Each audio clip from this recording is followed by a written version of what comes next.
पवन सिंह का new video जो launch हुआ है, आपको बता दूं कि आप लोगों ने अगर नहीं देखा है तो इसको जाकर जरूर देखिएगा। आते ही मचाया धमाल, इस वीडियो ने आते ही मचाया धमाल। 7 घंटे के अंदर इसने 6,72,000 व्यू गया है। जो आप लोगों ने नहीं देखा, आदित्य फिल्म पर आया था, 7 घंटे के अंदर 6,72,000 व्यू लेकर आया है। और इस पर लाइक की बात मैं करूं तो लाइक दमदार 92,000 लाइक हुआ है। अब तक तो मैं नहीं देख पाया हूं, अब तो हो सकता है कि 1 लाख के आसपास इस पर चला गया है।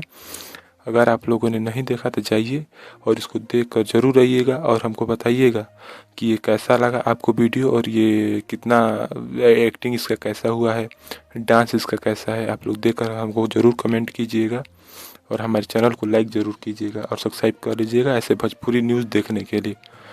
पवन सिंह ने बहुत शानदार इसमें एक्टिंग भी किया है, डांस भी हुआ है और इनके साथ भी बहुत डांस अच्छा हुआ है। पवन सिंह का ये न्यू वीडियो है जिसका नाम है सड़िया। धन्यवाद।